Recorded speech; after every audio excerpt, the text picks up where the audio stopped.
거기서 만나고 말하리라 라는 제목으로 오늘 본 말씀으로 하나님 말씀 살펴봅니다. 여러분, 습관이 뭔지를 사전에서 찾아보면 이렇게 나와 있어요.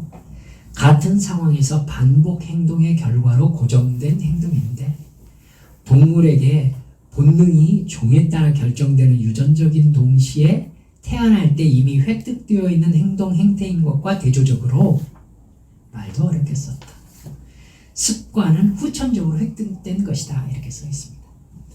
본능처럼 어떤 상황에서 자동적으로 하는 행동이 습관인데, 습관은 본능적인 게 아니라 후천적으로 획득된 것이다 라는 것입니다. 같은 상황에서 반복적으로 행동하다 보면 자동적으로 행동을 하게 되는 이 학습이 되잖아요. 생각도 학습돼요. 어떤 상황 속에서 생각이 학습되면서 행동이 그대로 나타나는 것, 이게 습관이라는 말입니다. 그런데 이 습관에 대해서 아리스토텔레스가 이렇게 얘기했어요. 탁월함은 훈련과 습관이 만들어낸 작품이다. 탁월한 사람이라서 올바르게 행동하는 것이 아니라 올바르게 행동하기 때문에 탁월한 사람이 되는 것이다. 자신의 모습은 습관이 만든다. 참 예전에 계셨던 분인데도 참 통찰력이 대단하십니다. 사람의 인생은 습관의 결과다 라고 말하고 있는 겁니다. 그렇다면 그저 나쁜 습관 고쳐라 라는 정도의 개념으로 습관을 이해하면 안 되게 됩니다. 왜냐하면 영적인 습관 역시 우리가 훈련하는 것이고, 그 훈련의 결과는 영원한 천국과 지옥이니까요. 그렇기 때문에 여러분, 나쁜 습관 고치라는 정도가 아니라 못 고치면 죽는다 라는 정도의 무게로 받아들여야 된다는 말씀입니다. 오늘 성경 말씀은요, 제사장 직분의 위임식에 대해서 29장에 지금 모세가 하나님으로부터 율법을 받고 있는 장면이거든요. 그 율법을 이스라엘 백성들에게 얘기하고 있는 부분이에요. 토막토막 얘기할 것들이 많지만 그건 여러분들이 읽고 아는 게 더 낫겠다 싶어서 제가 그것까지 다 설교할 것 같으면 성막론부터 해서 좀 깊게 살펴야 되는데, 너무나 코에 걸면 코걸이, 귀에 걸면 귀걸이가 될 수 있어요. 성막론 같은 경우는 막 십자가 일부러 그려놓으면서 번제단 위치 어찌고 저찌고 하면서 막 해석을 하는데, 그야말로 해석이에요. 성경에 그렇게 나와 있질 않아요. 그러니까 저는 이것이 우리 성도들이 그렇게 알아버리는 건 문제가 있다. 참고할 만은 하겠는데 알아버리는 건 문제가 있겠다. 그건 사실이 아닐 수도 있으니까요. 그래서 굳이 성막론이라고 해서 여러분들과 이렇게 막 번제단의 의미 그렇게 살펴보지 않고 지금 넘어가는 중입니다. 하지만은 어떤 부분에 포인트가 되어서 이건 우리와 연결되어지는 부분이다 라는 부분은 말씀을 좀 깊이 있게 들여다보고 있는 중이에요. 지금 이 부분은요, 제사장 직분과 위임식에 대해서 얘기하시다가 맨 마지막에 매일 드리는 번제에 대해서 말씀하고 있는 부분이거든요. 여러분, 가장 대표적인 구약의 5대 제사가 뭔지 아시죠? 이건 좀 알고 계셔야 돼요. 번제, 그 다음 소제, 그 다음 생각나는 대로 얘기해 보세요. 화목제, 속죄제, 속건제, 이 5가지가 구약의 대표적인 제사입니다. 이 5개는 외우셔야 돼요. 번제, 소제, 화목제, 속건제, 속죄제. 근데 이 제사들을요, 방법과 목적에 따라서 조금 더 세부적으로 나눌 수 있어요. 첫 번째는 제사드리는 방법으로 나눌 수 있어요. 제사드리는 방법. 제사드리는 방법으로 구분하면 여러분이 금방 알 수 있겠죠? 번제. 번제는 불태워드리는 제사예요. 방법이 번제.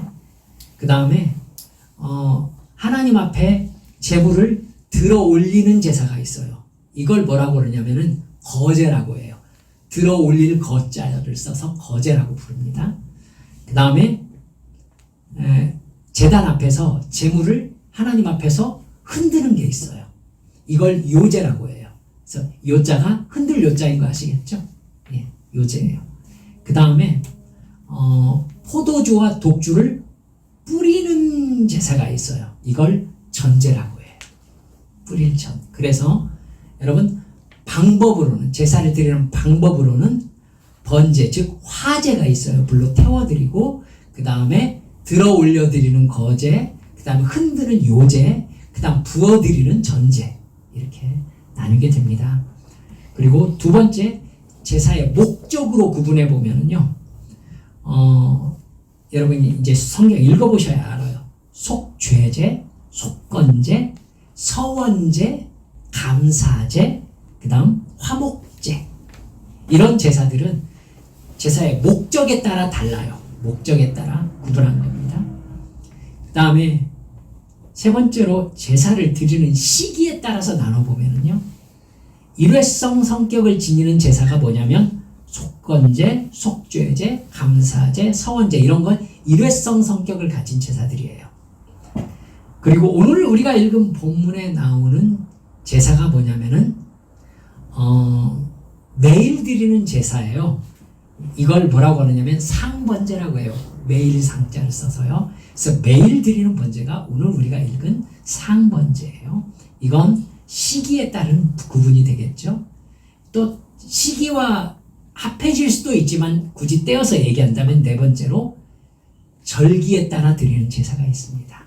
그러니까 하나님이 지정해 주신 매월 매년 드리는 제사가 따로 있는 것이죠. 이렇게 가만히 보면 이스라엘 백성들의 삶은 제사의 연속으로 이루어져 있다, 이렇게 봐도 과언이 아닙니다. 그 중에서 오늘 우리가 읽은 상번제라고 불리는 매일 드리는 번제, 이스라엘 백성들이요, 하나님 앞에 감당해야 될 가장 기본적인 제사였어요. 여러 제사 중에서도 신앙생활의 기본이 되는 가장 중요한 뼈대를 이루는 우선적인 제사라고 할 수 있습니다. 이 매일 드리는 번제는 상징하는 게 커요. 첫 번째로 살펴봐야 되는 것은 그게 번제라는 거예요. 번제는 완전히 불태워 드리는 제사거든요. 하나님은요, 매일 드리는 제사인데도 흔들어 드리는 요제나 들어 올리는 거제로 하지 말고 완전히 제물을 불태워 드리는 번제로 드리라고 합니다.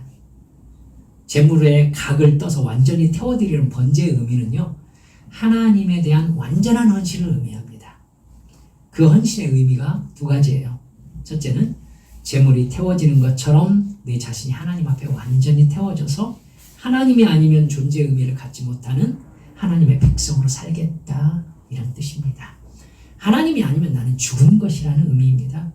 그래서 로마서 12장 1절에서는 그러므로 형제들아, 내가 하나님의 모든 자비하심으로 너희를 권하노니 너희 몸을 하나님이 기뻐하시는 거룩한 산 제물로 드려라. 이는 너희가 드릴 영적 예배니라, 이렇게 말씀하시죠. 이것이 번제를 의미하는 것입니다. 사도 바울이 로마서 쓰면서 로마 교인들에게 그렇게 얘기하고 있는 것이죠. 우리 몸이 하나님이 기뻐하시는 산 제물로 드려진다. 이건 하나님의 말씀에 순종하는 삶을 살 때에만 나에게 존재 의미가 있다, 이런 말입니다. 두 번째, 제물을 불태우는 제사가 상징하는 헌신이 주 예수 그리스도의 헌신입니다. 예수님은 스스로 십자가에서 완전히 불태워지는 어린 양이 되어서 죽습니다. 죄인을 구속하시기 위해서 희생제물로 오셔서 죄가 없지만 죄값을 지시고 고난을 받으신 후에 십자가에서 죽으신 예수님의 희생이 담겨져 있는 번제, 즉 예수님의 십자가 죽음을 상징하는 제사가 바로 번제입니다. 상번제. 그 희생을 감당하신 예수님은요, 예수님을 믿고 따르는 사람들에게 이렇게 말씀하셨어요. 누구든지 나를 따르려거든 자기를 부인하고 자기 십자가를 지고 나를 따를 것이니라. 예수님은 이 말씀을 통해서 번제의 의미를 우리들에게도 적용시키고 계신 거예요. 예수님을 따르는 삶이란 온전히 하나님 앞에 불태워지는 번제와 같은 삶이다 라고 말씀하고 계시는 거죠. 나 스스로의 존재 의미는 나 스스로에게는 없다. 오직 죄 속에서 멸망당할 연약한 존재가 나다. 근데 하나님께서 예수님의 보혈로 택하시고 구원하셨으니 하나님이 아니면 이제 너는 존재 의미가 없다, 이렇게 말씀하고 계신 겁니다. 우리의 합법적인 소유권은 하나님께 있습니다. 따라서 우리의 존재 의미는 하나님께서 결정하시는 거죠. 그러니까 우리는 하나님께 온전히 불태워져 드리는 번제물 제물처럼 자기의 욕망과 본능적인 욕구를 부인하고 하나님의 뜻으로 자신을 채워야 한다, 이 얘기를 하고 싶은 겁니다. 예수님께서는 당신께서 자기를 부인하고 십자가를 지는 삶의 모범을 보이셨어요. 그 보이신 모범대로 살아가는 삶이 번제 제물로 살아가는 거라고 볼 수 있는 거죠. 예수님께서 십자가에 못 박혀 죽으신 것은요, 내 죽음이라는 걸 잊지 않으셔야 됩니다. 내 옛사람의 죽음인 것이죠. 죽어야만 거듭날 수 있는 것이죠. 그러니까 당신 거듭났습니까? 구원파가 물어본다던데 구원파의 질문이 아니잖아요, 원래는. 그러니까 내가 거듭났다라고 얘기할 때 예라고 한다는 것은 그 대답 안에 이미 나의 옛사람은 죽었습니다가 들어있는 거죠. 들어있는 거예요. 이 얘기를 받고 하면 당신 구원받았습니까? 그 얘기는 예수님을 알지 못하던 때의 나 자신은 이미 나에게서 삭제되었습니다가 포함되어 있는 거예요. 당신은 구원받았습니까? 라는 말은. 왜요? 구원이 바로 옛사람으로부터의 구원이고 지옥으로부터의 구원이고 옛사람에게 속해 있는 것은 지옥이고. 그렇죠? 그러니까 여러분들이 카테고리로 그렇게 묶으실 수 있어야 돼요. 예수 만나기 이전과 예수 만난 이후, 그리고 거듭나기 이전, 거듭난 이후, 십자가 예수 그리스도의 죽음과 부활을 나의 죽음과 부활로 믿기 이전과 이후. 그러니까 성령 없던 때와 성령께 붙잡힌 때, 인생의 목적이 이 세상에 있는 때와 하늘나라로 고정될 때, 이렇게 여러분이 머릿속에서 딱 이 부분이 그냥 쫙 갈라져 버려야 돼요. 그래서 이제 나는 어디에 속해 있구나 해서 여기를 끝내버려야 돼. 끝내버려야 돼. 안 되죠. 왜냐하면 끝나지 않은 육신에 내가 살고 있으니까. 그러니까 안 돼요. 이걸 싸움이라고 해요. 그래서 성경에서 승리, 뭐에 대한 승리죠? 나와의 싸움에서의 승리예요. 그러니까 성령님과 함께 싸워서 승리하겠다? 나에 대한 승리예요. 나에 대한 승리. 나를 괴롭히는 사람을 내가 무찌르고 말겠다. 그 얘기가 아니에요. 여러분, 이게 바로 내가 번제물처럼 완전히 태워져서 새 생명으로 거듭난 삶이라는 의미입니다. 그러니까 번제가 상징하는 것은 죄 가운데에서 죽을 내 육신은 완전히 태워져 버렸다라는 걸 상징하고 있는 것이죠. 그리고 끝났나요? 아니죠. 예수님께서 그 죽음에서 다시 부활하셨습니다. 죄와 사망의 원세를 깨뜨리고 새로운 몸으로 부활하셨죠. 예수님의 부활과 함께 우리는 그 죽으심과 부활을 믿어서 우리도 또한 새로운 존재로 부활하는 것이 부활 사건의 핵심입니다. 부활과 함께 다시 살리심을 받은 것은 우리의 옛사람이 아니죠. 옛사람의 습관대로 사는 사람이 아니라, 옛사람의 죄악의 습성대로 사는 사람이 아니라, 예수님과 함께 다시 살아난 나의 현재는 예수님과 함께 영원한 생명에 동참하는 새 사람인 것이죠. 우리의 존재는 이제 옛날 예수님의 구원을 모르고 육체의 정욕과 안목의 정욕과 이생의 자랑에 이끌려 살던 사람들이 아니라, 이제 예수님의 보혈의 옷을 입고 주님께서 이끄신 대로 죄 없이함을 받고 죄와 이제 싸우고 죄를 인식하고 영원한 천국을 기준으로 현재를 살아가는 그런 하나님의 사람이 된 것입니다. 우리 옛사람은 죽었습니다. 죽었다라는 부분에 대해서 계속 씹으세요. 마음에서 욱하는 것이 쫙 올라올 때, 그래서 입에서 거친 소리가 나가려고 할 때, 내 눈빛이 변했다라고 느낄 때, 그때 이런 내가 죽은 거야 라고 자기에게 얘기해 줄 수 있어야 돼요. 성령님께 집중하고 있으면 틀림없이 그 순간 얘기하세요. 성령님이, 얘야, 그 네가 죽은 거야. 알겠니? 그때 할 수 있어야 성령께 붙잡혀 사는 삶인 거예요. 이건 안 돼요. 이래버리면은 죽은 나의 옛사람을 내가 부활시켜버리는 거란 말이에요.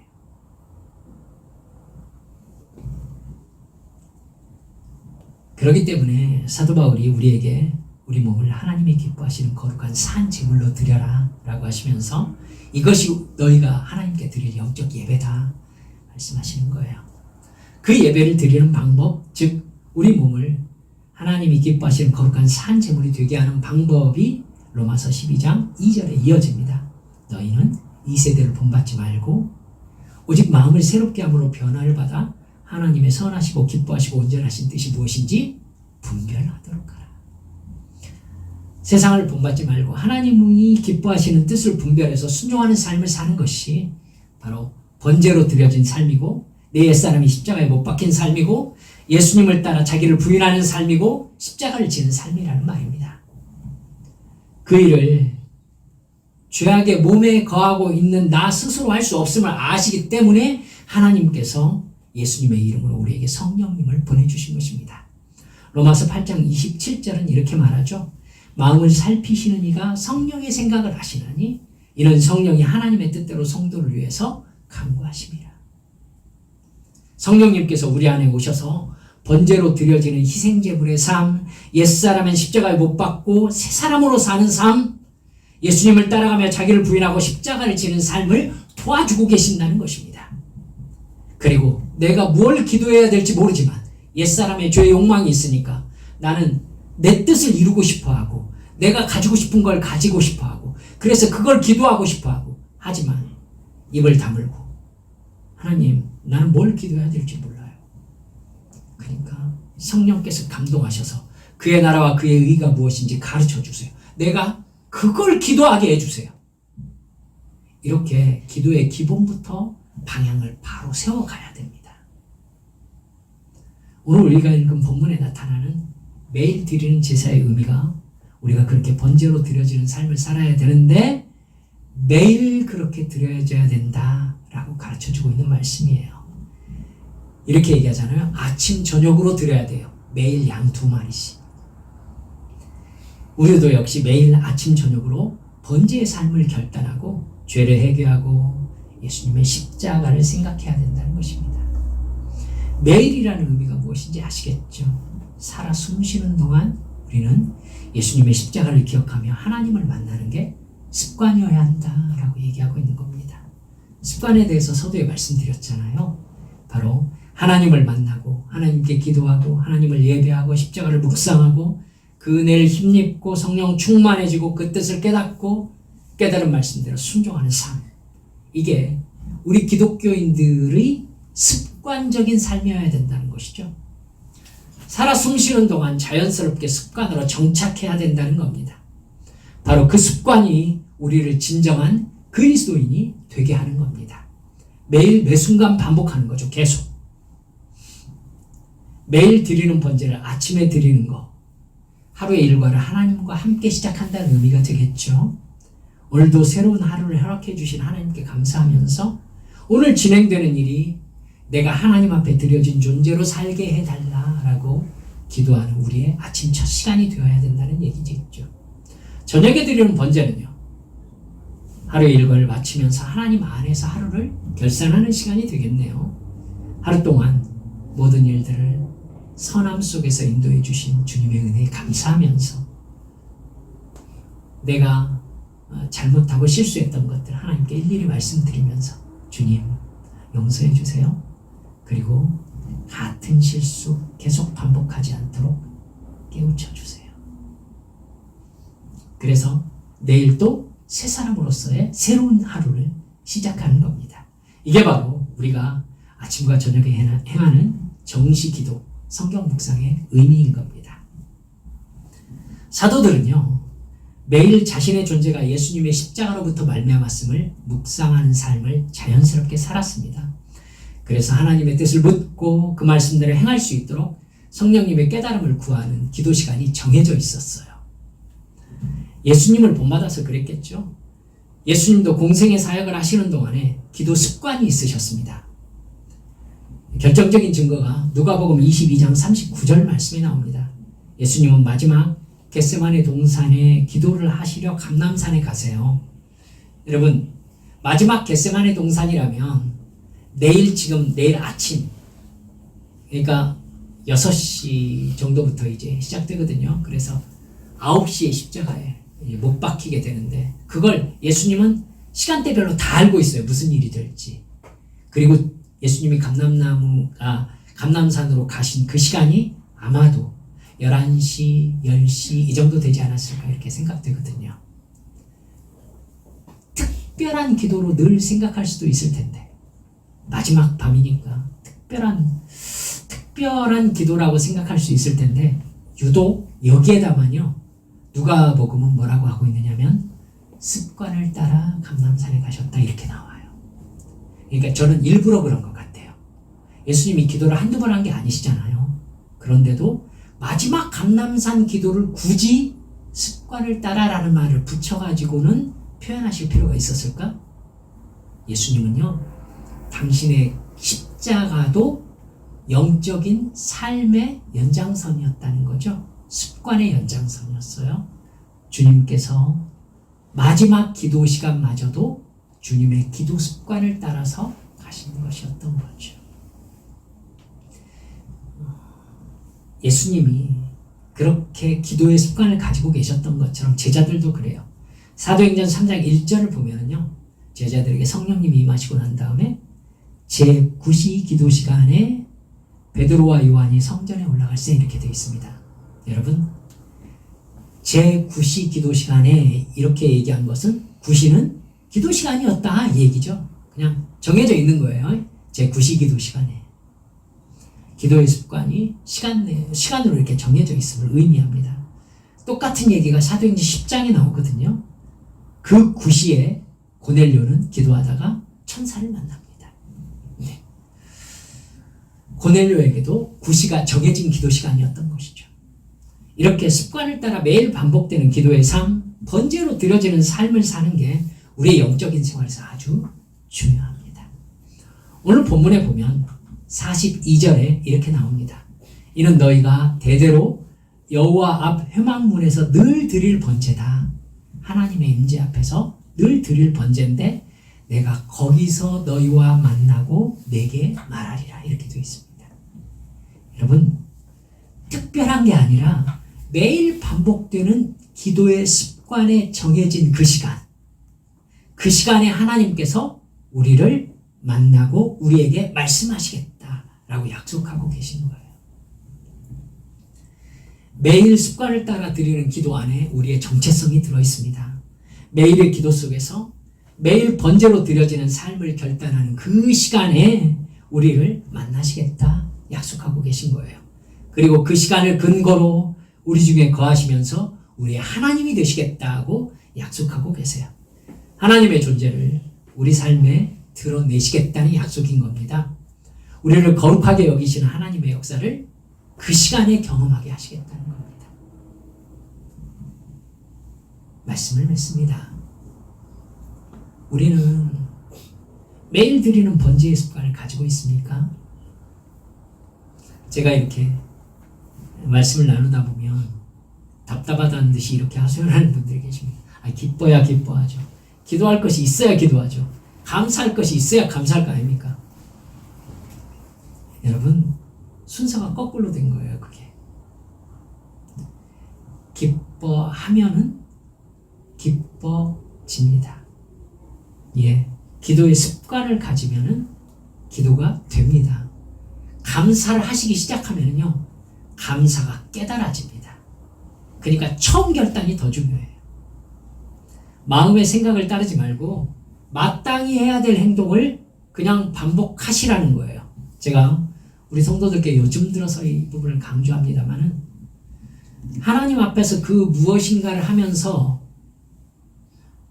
마땅하지만 제가 이렇게 말씀하시는 이유를 알 겁니다. 간절히를 좀 빼세요. 제가 간절히라는 얘기를 저는 간절히 하는 거 좋아합니다. 근데 간절히 빼세요. 간절히란 말 때문에 부담스러워가지고 못할 때가 있어요. 왠지 기도를 했어. 근데 간절히 안 한 것 같아. 그럼 안 한 것 같은 느낌인 거죠. 아니에요, 여러분. 아니에요. 저는 그걸 굳이 이렇게 나쁘게 표현해 보겠습니다. 감정적 소비가 있어야만이 하나님 앞에 뭔가를 했다라는 느낌을 갖는 습관을 버리세요. 아니에요, 여러분. 알겠죠? 여러분, 식사할 때마다 식사하면서 감동하는 거 아시지 않습니까? 그냥 때가 됐으니까 밥 먹는 거잖아요. 제가 굳이 이렇게 말씀드려요. 때가 됐으니까 그냥 기도하세요. 감격이 없어도 돼요. 감동이 없어도 된다고. 기도 시간이네 하고 하나님 하고 기도하시면 돼요. 거기에 굳이 여러분의 감정적 소비가 있어야 된다라는 부담을 가지실 필요가 없으세요. 알겠죠? 네. 이 부분에 있어서는 제가 여기까지 오기까지 얼마나 힘들었을지 여러분은 아실 거라고 있습니다. 저는 찬양 인도자로서 감성을 다루는 사람, 그 부분에 익숙했기 때문입니다. 근데 하나님이 그걸 바라시지 않는다는 걸 하나님이 강력하게 제게 가르쳐 주셔서 제가 깨닫게 된 것입니다. 찬송, 여러분 정말 여러분의 마음속에서 하나님 앞에 감사하는 그 마음이면 충분해요. 바깥에서 다른 사람이 그걸 봐야 된다라는 걸 부담을 버리세요. 아시겠죠? 여러분, 공병호 박사가요, 습관은 배신하지 않는다는 책을 썼더라고요. 거기서 이렇게 말했어요. 결심이나 결단과 같은 마음에 의존하지 마세요. 습관과 같은 규칙에 의존하세요. 이렇게 했더라고요. 핵심입니다. 그렇습니다. 마음의 결단, 그것 따를 필요 없어요. 그 결단 하루에 아마 10대 번씩 없어졌다 사라졌다 막 나타났다 막 이럴걸요. 그게 아니라 마땅히 해야 될 걸 하라는 얘기예요. 그걸 얘기해놓고 보면은 믿음이란 하나님과의 관계에서 마땅히 해야 될 타임테이블이 있다. 이 삶을 믿음의 삶이라고 여러분 말씀드릴 수 있는 것입니다. 아시겠죠? 여러분, 이게 매일 드려야 될 번제예요. 드리고 싶을 때 번제 드리는 게 아니라 율법으로 매일 드려야 되는 번제가 정해져 있었던 거예요. 예를 들면 매일 드리는 번제를 제사장이 집행하잖아요. 제사장이 컨디션이 아주 안 좋아요. 마음 상하는 일이 있었어요. 그래서 오늘은 내가 이런 마음으로는 번제를 못 드리겠네 라고 번제를 건너뛰는 거 어떻습니까? 죽어요. 아시겠죠? 하나님이 제사장의 마음을 보시는 게 아니에요. 그렇죠? 그가 하나님 앞에 하나님과 약속한 시간에 그가 번제를 드리는 거, 이건 정해져 있는 법인 거죠. 우리에게 요구하시는 기도가 이것이 전제되어 있습니다. 알겠죠? 그러니까 기도할 게 없어요? 그래도 그냥 기도하시라는 거예요. 시간을 정해놓고. 이게 정시기도입니다. 그래서 우리 교회가 그 부분을 강력하게 여러분들에게 늘 얘기하는 거예요. 그 시간이 되면 그냥 가서 하세요. 감정 그냥 필요 없어요. 그냥 하나님 앞에 그냥 앉으시라고요. 아시겠죠? 네. 이렇게 믿음의 습관으로 우리의 기도의 시간과 우리의 삶을 번제로 드리는 우리 성도들이 되시기를 주님의 이름으로 축원합니다. 우리 함께 기도합시다.